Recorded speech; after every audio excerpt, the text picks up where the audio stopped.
back to OZK 150. We're going to be finishing our section on early Anglo-American settlement, and we'll get into some German settlement beginning in the 1830s. Before we do that, we'll have our famous Ozarker of the day. All right. Okay, you got the profession. Is he the one from Marshfield? No, he's not from Marshfield. Not from Marshfield. Yeah, trying to read the name on the name. Yeah, he's either an astronaut or he's a giant holding an actual, space shuttle. But we'll just go with the astronaut on this. That's who it is. It's Tom Akers. Does anybody know where Tom Akers is from? Acres Ferry in that area. Yeah, Akers Ferry. You've been over to Akers Ferry. And Tom Akers from West Eminence, Missouri, a real-life astronaut. I think he made 4 space shuttle missions in the 1990s. And he's a graduate of what's now MST in Raleigh, and actually retired from teaching there just a couple of years ago. I think he was a math professor there after he retired from the Air Force. But he had started his career as a high school teacher in West Eminence, and decided to, like a lot of people teaching high school, decided to go be an astronaut. How can there be a West Eminence? There's hardly an Eminence. Right. The reason there's a West Eminence was an old timber town. Eminence is it's the county seat of Shannon County. And back in the timber boom days of the late 1800s and early 1900s, there was basically a company town that was established just west of Eminence, and it became West Eminence. It had a different reason for being there, and because it was a company town, it was considered separate from Old Eminence. And that's where he was from, West Eminence. So, Tom Akers.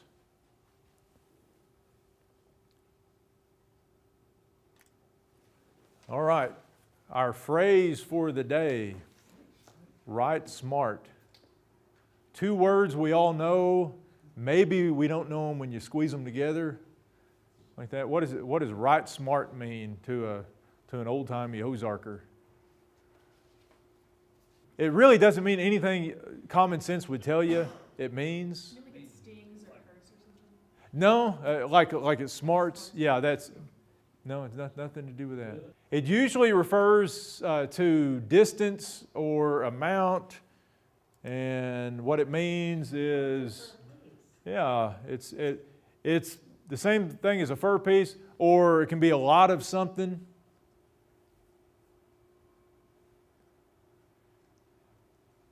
Or it could be just, a fur piece, a far distance. Yeah, a fur piece is, a long ways off. That's what a fur piece is? Yeah, a fur piece is, No idea.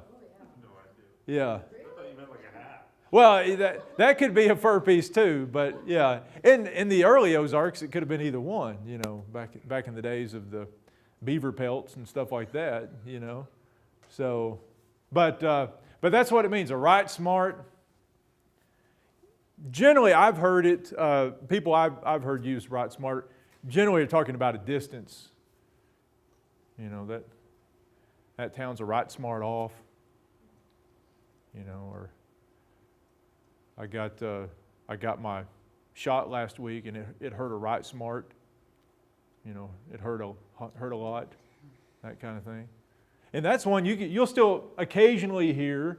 My guess is, in Douglas County, Ozark County, you find the right old timer and you'll hear it. Yeah, you just haven't talked to the right person yet. Or they see you and they think, young generation, she won't have a clue what I'm talking about. So we'll just pocket that little phrase and save it, for bingo night or something. But yeah, you'll still hear that one. I've got there's a man I know in my home community down in Arkansas who uses it a lot. He's 90 years old, so that probably indicates the generational change there. But almost every time I talk to him, he says, "Right smart," about something. So, all right.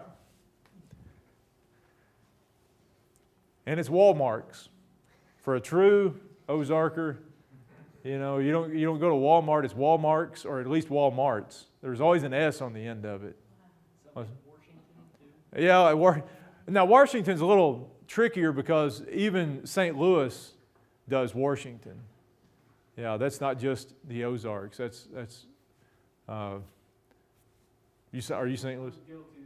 Yeah, Washington. Yeah, or Wash. Yeah.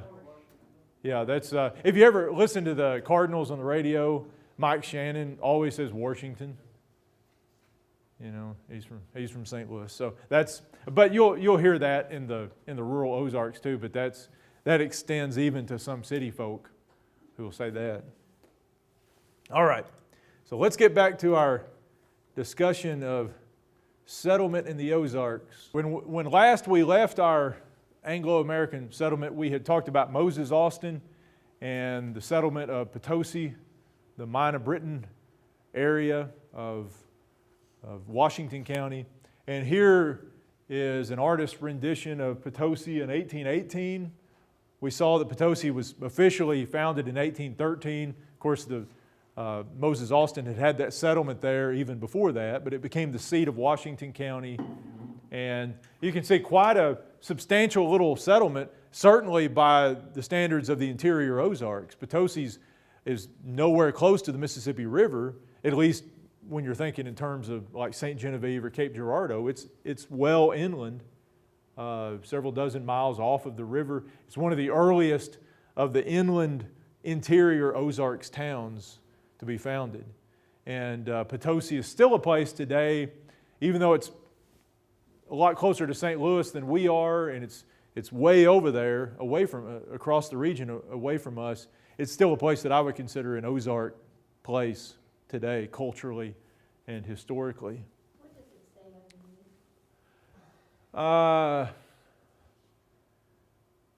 underneath? Alias Mina Burton. And it's actually, in this case, it's spelled B-U-R-T-O-N. Even though the French spelling was usually B-R-E-T-O-N and is often pronounced Britain. In this case, it's Burton. So, yeah. Yeah, the early settlers would have probably still referred to it as Mina Burton or Mina Britain for years after it became Potosi. Some other early American settlement around the same time, the late 1700s. One of the key settlements just south of Potosi was the Bellevue Valley. And it's a very beautiful place if you're over in that part of the state. That you get Potosi's a little hilly, and then you drive not too far south and you get out into this big valley area. And that was attractive to agricultural settlers from the earliest days. The Bellevue Valley became a very prosperous farming area for that part of the Ozarks. Another place that became a prosperous farming area was known as Murphy's Settlement for several years before it became known as Farmington. And it was settled by a family named, not surprisingly, Murphy in the late 1700s. The Bellevue Valley and Murphy's were both primarily settled by people from Tennessee.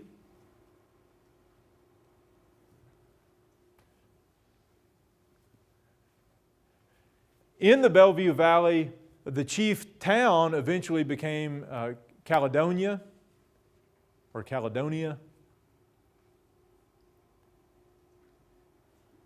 This was a place that was heavily influenced by some Presbyterian settlers who had come in the early 1800s, though there were lots of non-Presbyterian settlers as well, but Caledonia being another name for Scotland reflected the Presbyterian heritage of many of the people of that area.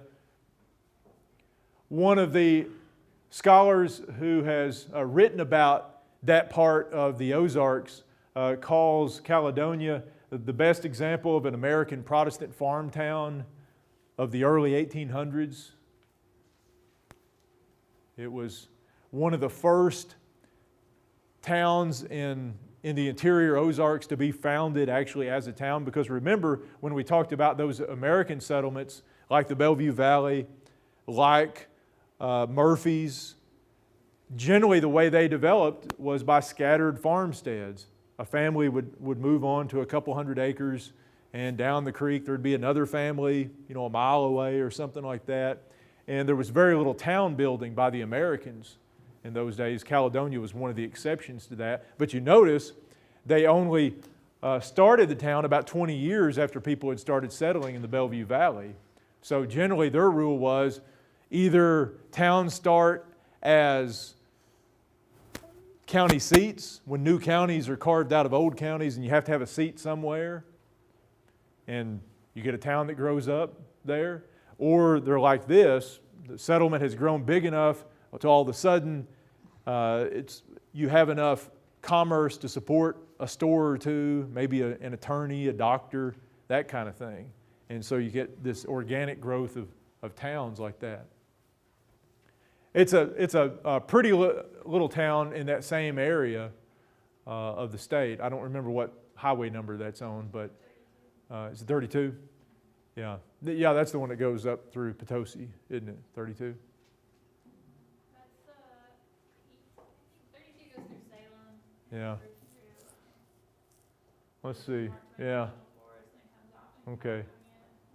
Caledonia. Yeah. 8 goes from Potosi to Steelville, doesn't it? Yeah, it goes like It's east-west. it goes all the way to Raleigh. Yeah. Yeah, and it comes out on I-44. Yeah, near there. All right, some early settlements. So far we've mainly talked about Missouri, and I'm not trying to give short shrift to my home state, but settlement in Arkansas happens a little bit later in the Arkansas Ozarks. If you remember our Ozarks map,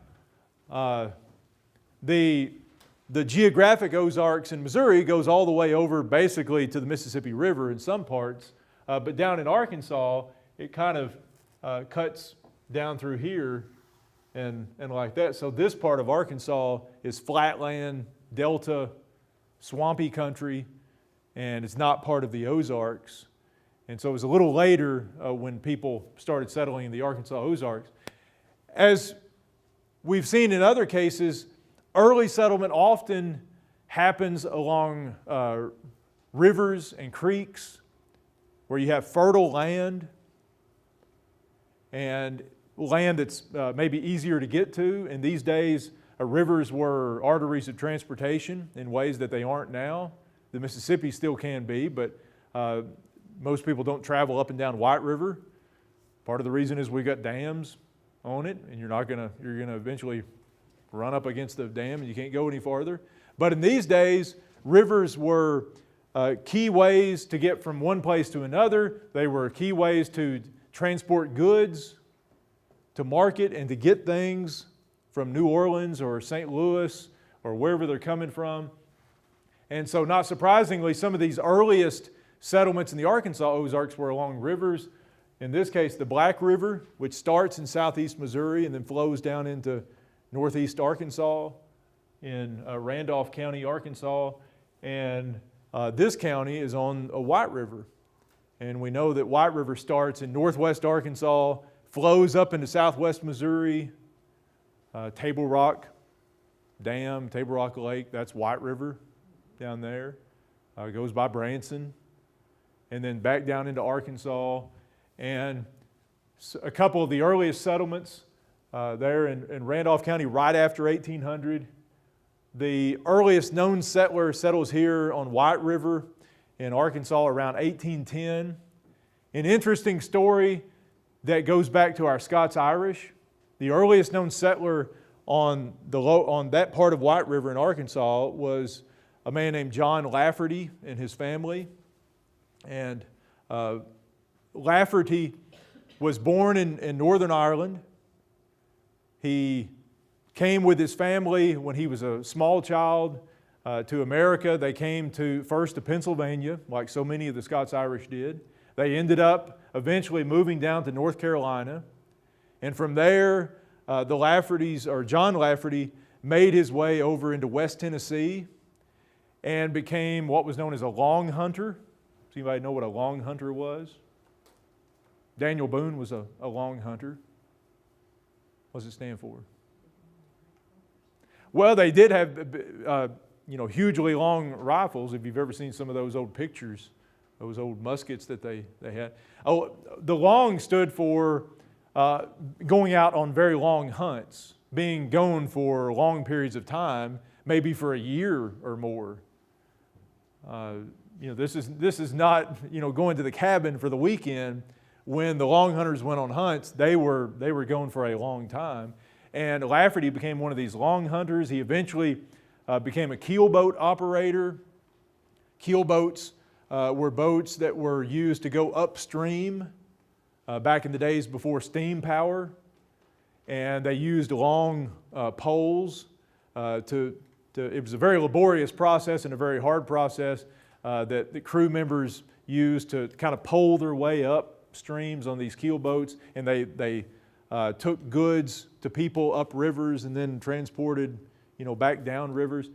And he was traveled all over the kind of south central part of the United States in the Louisiana Purchase, and traveled into the Ozarks. And in 1810, as he was getting older, he decided to settle down and settled on the west bank of the White River in what's now Stone County, Arkansas.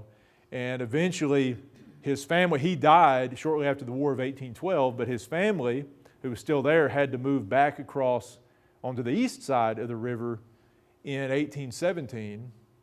You remember from an earlier class why that would have been? There you go, that's good. The Cherokee Reservation in 1817 was given to the Cherokees, and it was on the west side of White River. His family lived just on the west side, and they, like the few white families that had settled on that side of the river, they were made to move back across the river to the other side.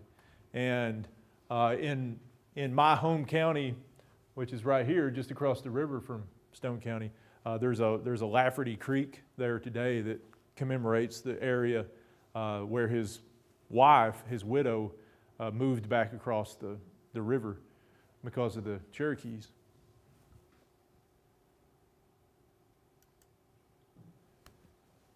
Another early White River settler in Arkansas was Jacob Wolfe.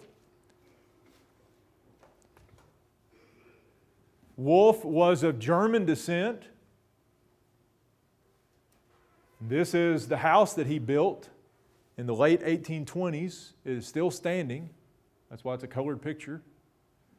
He built that in the late 1820s. It overlooks, just underneath this little hill here is White River. And just back over here a little ways is the North Fork of the White River. He built it at the confluence where the North Fork, if you've heard of Norfolk Lake, which is mainly in Arkansas but extends into southern Missouri, where the North Fork River runs into White River, built his house there. It was a trading post. It was used as a courthouse for a while, and was a tavern. All those things that these important buildings, in important places, were used for in the 1800s. But Wolfe's family reflects that German heritage of some Ozarkers. His family his ancestors had come over in the 1750s from Germany, probably from Rotterdam, but they were Germans. And they had come to Philadelphia. And after a few years living in Pennsylvania, the family had moved down into the Carolinas, settling in the North Carolina Piedmont. And it was there that Jacob Wolfe was born in 1786. And his family, when he was a boy, in about 1799, sold their land in North Carolina and moved to Kentucky, to western Kentucky. And after living in western Kentucky for the better part of 20 years, they moved into the Ozarks, moved into the White River Valley in Arkansas. And Jacob Wolfe, it is believed, the documentation, as you can imagine, is pretty scant from that period in history, but there's a lot of reason to believe that Jacob Wolfe was probably involved with the Delaware, with the Shawnee Indian migration, and probably may have been a blacksmith for the Shawnee Indians. Remember when we talked about the Cherokees having that land on the west side of the White River, one of the groups that they invited to settle on that land were the Shawnees, to serve as a buffer between the Cherokees and the Osages up in Missouri and Kansas. And so the Shawnees lived across the river. The hill in this area you can see on this side would have been Shawnee land in the 1820s, before the Cherokees gave up their land and moved to Indian territory. And so he probably traded with and served as a blacksmith for the Shawnees while he was there, and then had this trading post eventually this is on the east side of the river. But again, very similar story to, say, John Lafferty, the Scots-Irish guy who ends up living just down the river from Jacob Wolfe, before Jacob Wolfe moves into the White River Valley. And the different strains, ethnic, national strains that go into these early Ozarks people. So, they came from a lot of different backgrounds. A lot of the early settlement into this part of the Ozarks into southwest Missouri came up the White River Valley. It's not too awful far down the James to the White River from here, and that was one way that people got into southwest Missouri. They came up the White River, then up the James Fork, as it was known in those days, or the James River, and then they're basically here in the Springfield area if they come far enough up the James.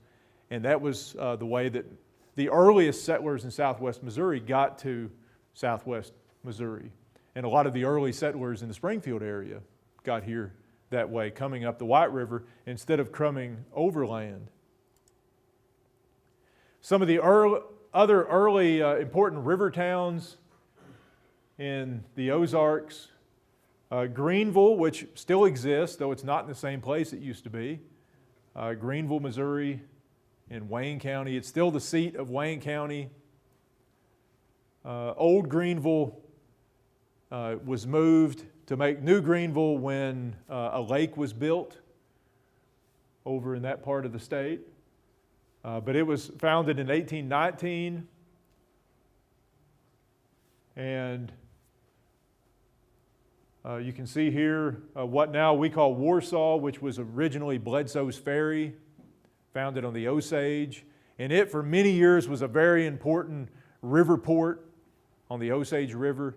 For many years it was the place that the steamboats came up to and didn't go any farther above Bledsoe's Ferry, and so it became what we call an entrepot, a place where trading comes to, and people from the interior bring their stuff there and pick up stuff at Bledsoe's Ferry and take it back home. It became a very important river trading center. And there were lots of these river towns around the region. That's just two of them that we mentioned. Again, river settlement being very important in those early days. In places where you had fertile creek and river bottoms, the fertile land in these creek and river bottoms was almost always occupied before the ridge land, the higher country, which wasn't as fertile, which didn't have water as accessible. Now, some of the exceptions were in the Springfield Plain area.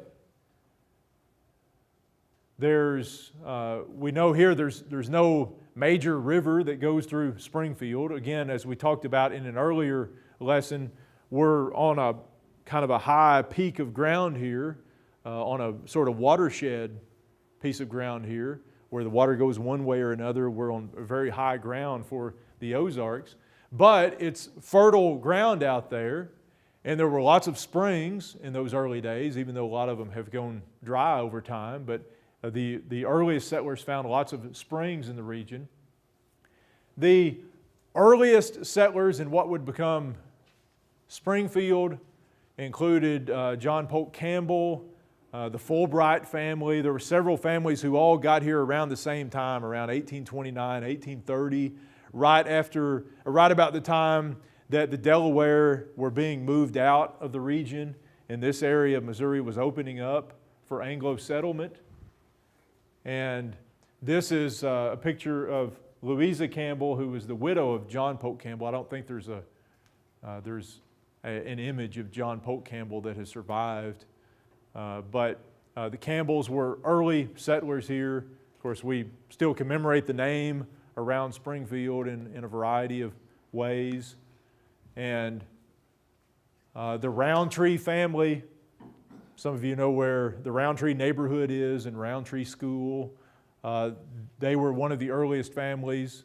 A Roundtree was the first person to establish a school in what would become Springfield. And this is just gives us a little idea about how a person got to Springfield in those early days and the trouble that it was. One of the neat things that has survived is the diary of Joseph Roundtree, who was the Roundtree who settled here in Springfield. And the Roundtrees first came to the Springfield area in 1830 and came back and settled for good in 1831 and left a pretty detailed record of how they got here. The Roundtrees lived in Middle Tennessee, south of Nashville, in that area, and came all the way by horseback all the way to southwest Missouri, made at least 2 trips that we know of. The second one more in a wagon train because the families were coming and all that kind of stuff. But Roundtree mentions a lot of the places they went, how long it took them to get from one place to another. He talks about crossing the Ohio River, crossing southern Illinois, crossing the Mississippi River at Cape Girardeau. And they basically came from Cape Girardeau, came up through Potosi, through basically kind of that route we were talking about, almost where Highway 8 is, from there all the way to basically where I-44 would be today, the St. James area. Seems like they're sort of going out of the way, doesn't it? But, right, that was the road. I mean, that's how, if you were traveling from that part of Missouri to southwest Missouri, that's how you went, because we know that the Cottaway Hills are in the way. If you just plowed straight across southern Missouri, you're going to traverse some pretty rough terrain, and that was an easier route to take. You go up through more settled areas, you hit that high ridge where I-44 is today, and you sort of come down that ridge to Springfield. And when he came back the second time with his family in the wintertime, and it took them 6 days. They had to wait 6 days to cross the Mississippi River. As he mentioned, there were big chunks of ice floating in the river, and it was dangerous, and the river was up. And they had to wait 6 days on the Illinois side before a ferry could get them across to the Missouri side. And they had to make several trips because they had animals with them and wagons and all that kind of stuff. And it really, when you read about the trip from there to Springfield, it's sort of funny because, I mean, it wasn't funny to them. It took them a long time. It took them a couple weeks to make this trip just from southeast Missouri to Springfield, because stuff kept breaking. Wagon wheels would break, or axles and stuff like that, and they'd have to fix something. And it was a really tough process to make that trip in those days, 500 or so miles from Middle Tennessee to southwest Missouri. But he was obviously happy with the area. He mentions in his diary that when he first came out, he came with 3 young men. And the last thing they did before they went back to get their families, the ones who were going to move to Southwest Missouri permanently, was they built 3 log cabins. They had picked out land that they wanted to settle on. They didn't own it. They just thought, hey, nobody's living here. It looks pretty good to us. We'll mark our territory by building log cabins, which they did in just a few days. You know, somebody good with an axe, good, young, strong, pioneer could throw up a log cabin in a couple of days, and that's what they did. The 4 of them working together, built these log cabins, went back to Tennessee, brought back their family. When they got back, they found a family had moved into one of the cabins that they had built, but there was no shooting or anything like that. The family agreed to leave when they found out the circumstances. If you just walk up and there's a cabin unoccupied, you probably know somebody's going to come claim it at some point, but it's good to be in the dry as long as you can, so you get in there. But it was that's the way it was. In the land office doesn't open up in Springfield until a few years later, when they actually start selling the land to these places. And by then there are dozens and dozens of families already settled here, squatting on the land. Eventually, the federal government passes what's called a preemption law, Preemption Act, which gives squatters the first opportunity to buy their land, so that you couldn't have lived somewhere and grown a crop and built fences and stuff like that, and somebody else come along and buy your land out from under you. You've got first dibs on that land. And so a lot of people did that. They would settle on a place, make improvements, as the phrase was, and then they buy the land after a while. And that's the way things worked in those days. But the Roundtrees were early settlers, and we're fortunate to have at least some record of their experiences here. As we talked about, the fertile areas along the rivers and creeks were the first to be claimed all over the region. Of course, the farther you get inland, say like the 11-Point River, the farther up the river you get, the later it's claimed, because you're just a long ways from everything. But eventually those river and creek bottom lands were claimed. And by the 1840s and 1850s, as the region starts to fill up with people and families, you start to see more and more people buying land that's not very good land, buying ridgetop, hilltop land that's away from the rivers and the creeks, that maybe doesn't have spring water on it, some pretty rough territory. And part of that is spurred by a series of laws that Congress passes, which gradually reduce the price of land over time. Up until the 1840s and 1850s, most people couldn't afford to buy this land, but you can see by the time that the Graduation Act, as it was called, the Graduation Act of 1854 is passed, it reduces a lot of the available land to as little as 12.5 cents an acre. So you could buy, you can imagine how much land you could buy for 12.5 cents an acre, even back in those days. Just about everybody could find some way to scrape up money and buy 80 acres for 12.5 cents an acre, or 40 acres. And that was a pretty good deal. And that's when there's an explosion of land buying in the Ozarks beginning in the mid-1850s, when all of a sudden land is really, really affordable. Now, a lot of it's still available. If you're buying it from Uncle Sam, from the federal government, but in the mid-1850s, that means it's been sitting on the market for decades and no one's ever bought it. So chances are it's not the greatest land in the world, or it's way out in the middle of the Ozarks somewhere, away from the nearest road or the nearest riverboat port or something like that. That's just the way that works. But there were many people who got land during that period. One of those families, a couple of those families we'll talk about, one family from Shannon County, the Buffingtons. I just like the name Buffington. They're worth talking about just for that. But the Buffingtons came in the 1850s. You can see there they actually came from Illinois in 1854. I don't know if their arrival was just coincidence that it was the year the Graduation Act was passed that really reduced the price of land, or they actually were influenced by the Graduation Act. But they came across the Mississippi at Chester, Illinois, which is just downriver from Cape Girardeau, and made their way across the Cottaway Hills into Shannon County. They originally settled on Blair's Creek, and then eventually moved to Mahan's Creek south of Eminence.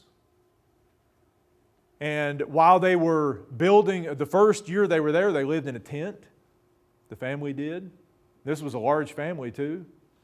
I guess they lived in tents probably, but we know from the narrative left by one of the Buffingtons in the early 1900s writing about his experiences coming to Missouri in 1854. We know that the family lived in a tent.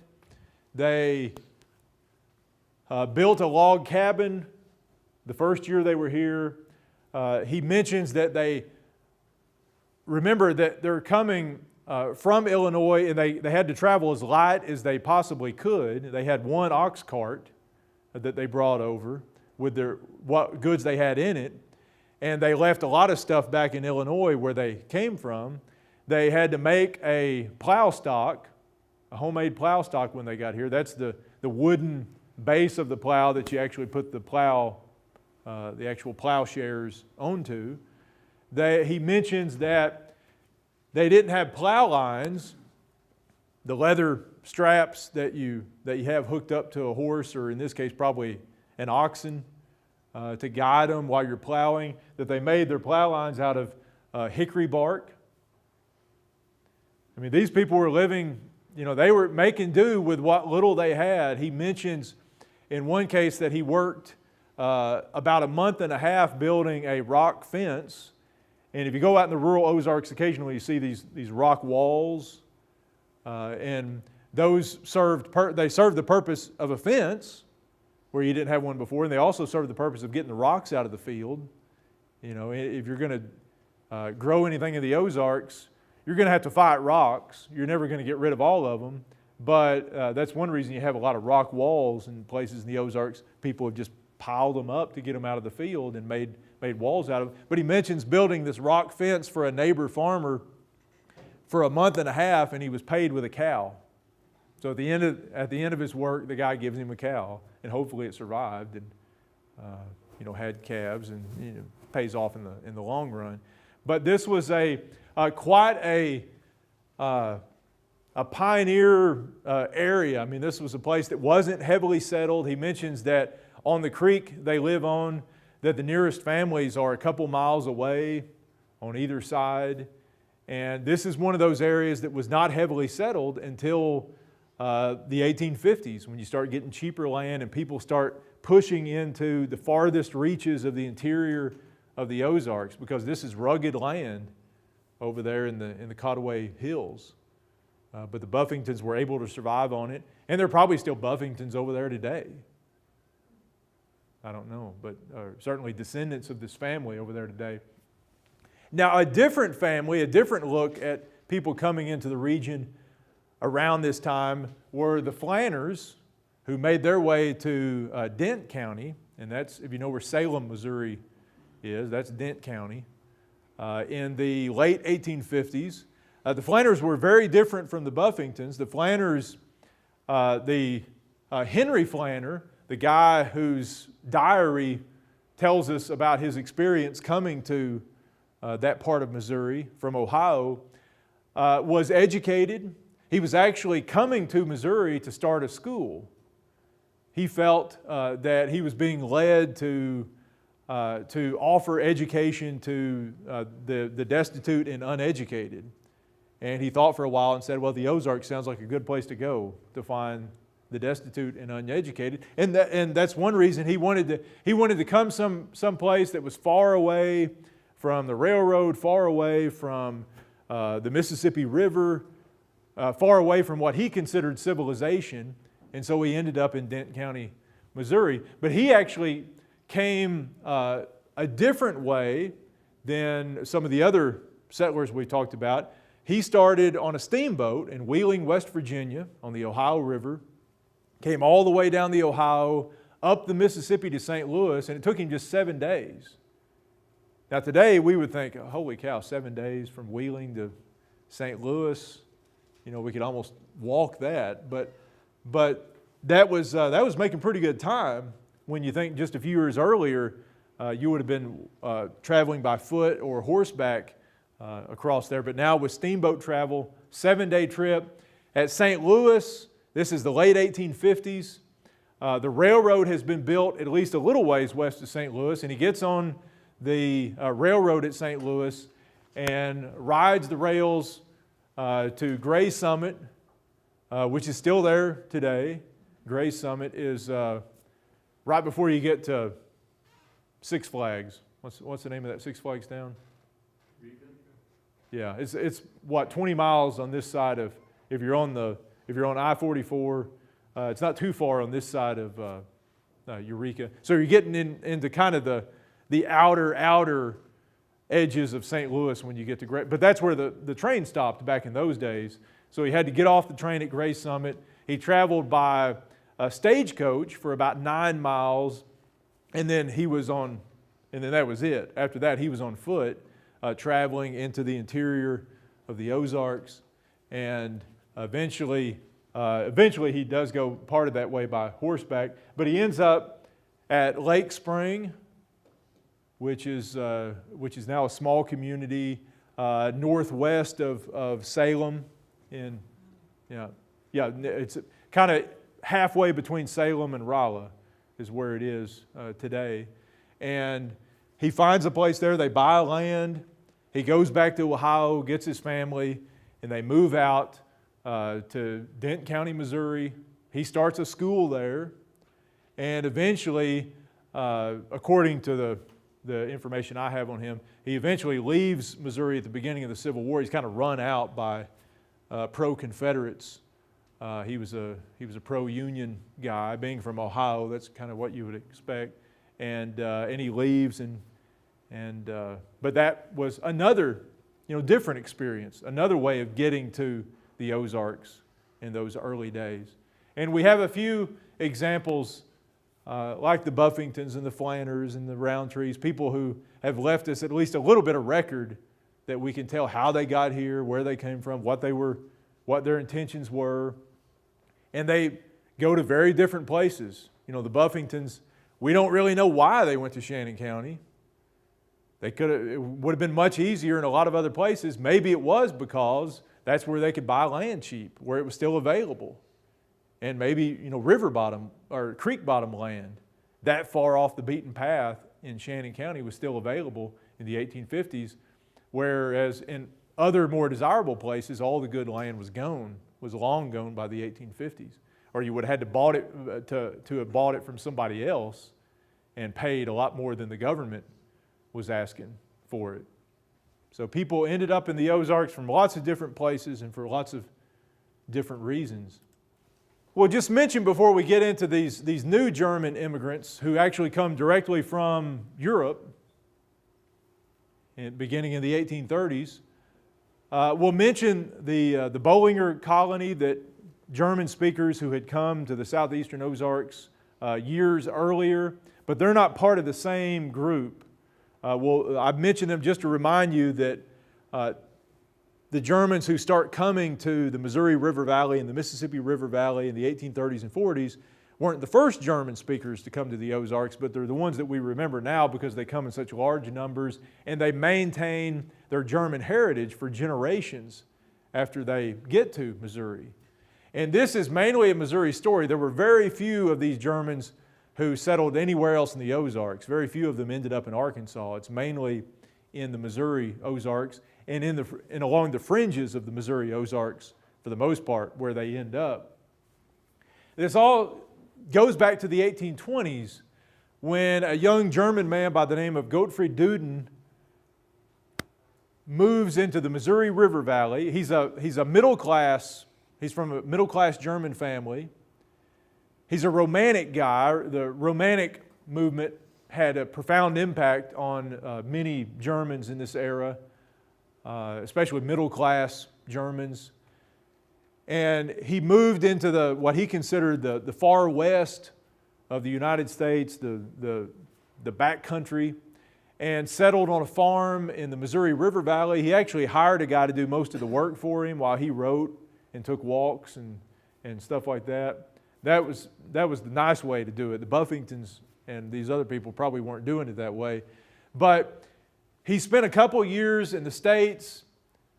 When he went back to Germany in the late 1820s, he published his writings that he had done while in America. A lot of these were letters that he had written back to family members, bragging about how great America was and how beautiful the Missouri River Valley was, and how a new Germany could be established here west of the Mississippi River. He wrote in glowing terms about this place that he had found. Now, he wasn't really in the Ozarks. He was more in the Missouri River Valley. He was on the north side of the Missouri River, in fact, and closer to St. Louis. But because of his influence, because of the influence of this book that he publishes, a report of a journey to the western states of North America, which comes out in 1829, there's a whole generation of Germans who are influenced to pick up and come to America and to see this land of milk and honey that he has described for them, and to start life over. And many of them were romantic like he was and had ideals of starting this German colony in the New World and maintaining their language and their culture and their customs and all that kind of stuff. And many of them tried to do that for at least a few generations. Some of them got here and decided that Duden had been lying through his teeth, and life wasn't nearly as rosy or as milk and honeyish as he had described it in that book. But a lot of them liked it, and a lot of them stayed. A lot of them got here and didn't have the money to get back, so they were stuck and had to make the best of a bad situation. So you had the whole spectrum of experiences for these German immigrants. But many of them made their way to the greater Missouri River Valley area, even to the Mississippi River Valley area. And some of them ended up settling in the geographical Ozarks. Some of them in the hills of the northern part of the Ozarks. Of course, Hermann is probably the best known of Missouri's German settlements today. Hermann is for Missouri's German heritage like St. Genevieve is to Missouri's French heritage. Hermann sort of makes its living off of tourism and celebrating its German heritage, Oktoberfest and all that kind of stuff. And Hermann is actually on the Missouri River. It's technically in the geographic Ozarks, though, like St. Genevieve, nobody in Hermann claims to be in the Ozarks. They're not really in the cultural and historical Ozarks. They're in the geographic Ozarks. But other Germans end up off of the river and farther into the region. Westphalia. Has anybody ever been to Westphalia? If you've ever driven from Rolla to Jeff City on whatever highway that is, you go, nowadays the highway bypasses the old part of Westphalia. There's a little new kind of bypass there where you don't go. Well, it's a really neat town. It's built up on a ridge. And if you get off and you go through the old business route through town, it's a neat place. Houses right on the road, like a lot of German settlements around the Midwest. They're not sitting way off with the big front yards and stuff like most of the English descendants have. But Westphalia was founded by German Catholics. I think the town of Westphalia still claims to be the oldest German Catholic town west of the Mississippi River. And who are we to argue with them? I guess, if they're not, they'd be close to it because it was founded in the 1830s. And you get some of these German settlements in the eastern Ozarks, Dutchtown, just outside of Cape Girardeau, Zell, Missouri, near St. Genevieve. In fact, St. Genevieve County and St. Genevieve becomes heavily German in the years before the Civil War. By the time the Civil War rolls around, St. Genevieve is one of the most German areas of Missouri. And it's much more German than it is French, really, except for some of the old architecture that was around. But there are a lot more German-born citizens living there. Hermann is founded by the German Settlement Society of Philadelphia. Many of these settlers of early Hermann were recent immigrants who were in Pennsylvania and came over. Others came directly from Germany. Most of these towns were founded by people who came directly from areas, just a variety of areas in Germany. Of course, at that time, this was before German unification, so there were different little kingdoms and municipalities in Germany. There wasn't the one Germany that we know, but they came from German-speaking areas. But some of them were like the people, a lot of the early Hermann settlers, and they had been in the United States for a while, and they were looking for a place where they could kind of carry on German traditions and keep the German language. And a lot of these places in the Ozarks, that's what they did for generations. Germans survived for a long time. Some of the early Hermann settlers had utopian visions of this kind of new Germany in America.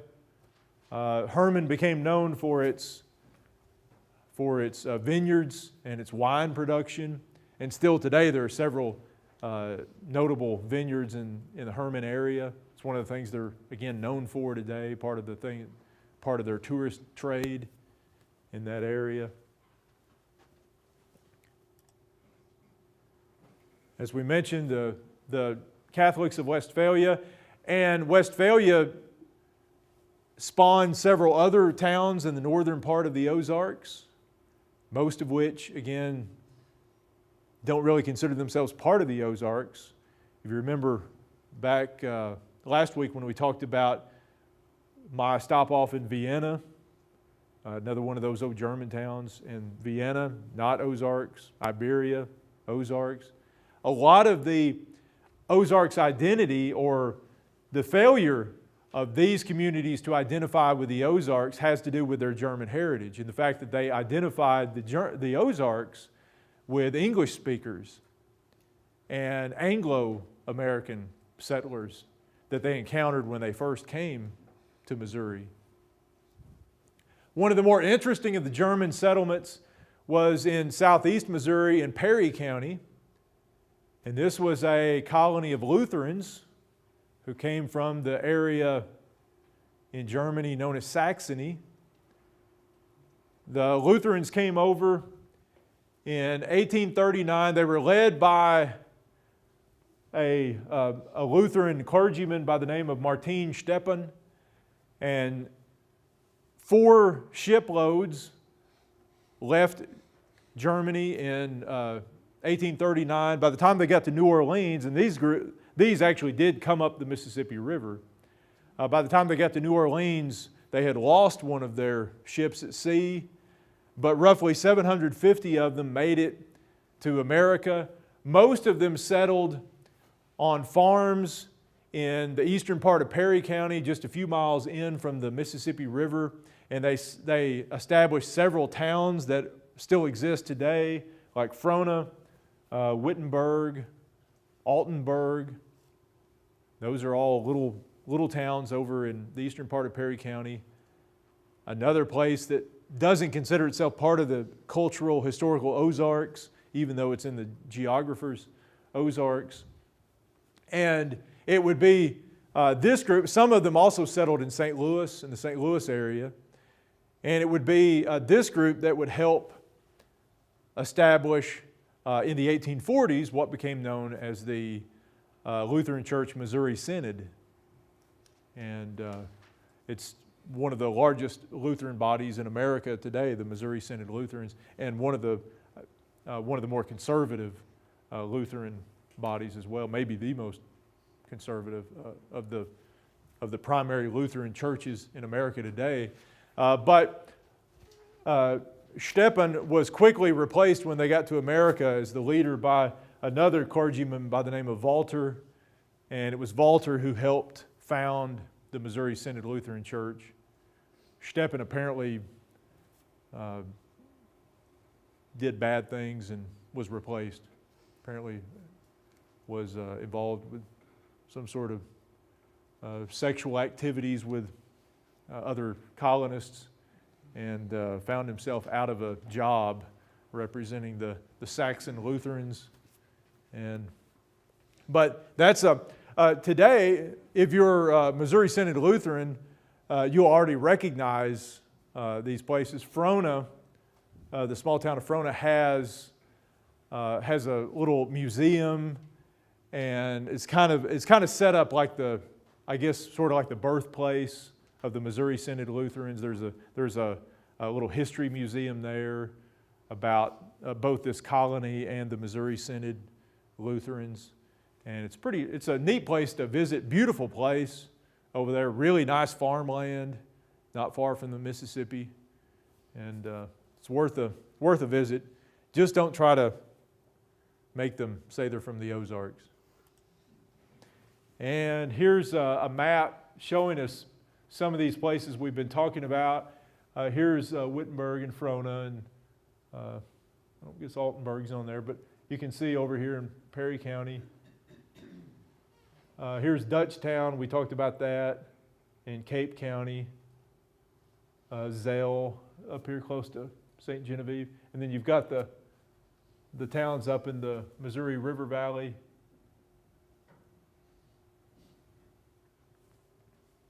Now there are, we'll talk about these a little bit later in the semester when we talk about the post-Civil War era. There are a couple of German settlements and other sorts of ethnic settlements in southwest Missouri, but those tend to be post-Civil War settlements. Once the railroad gets here, and one of the things that railroad companies did was advertised land to immigrants, and every once in a while you would have a colony of immigrants who would move in and buy land together and kind of set up a little community. And we'll talk about some of those later in the semester, like Freistadt. But the ones that we've been talking about before the Civil War, they were primarily in that sort of arc along the Mississippi and Missouri rivers, and then occasionally a little bit farther down. You can see Westphalia is off of the river, but it's pretty close to the river up there.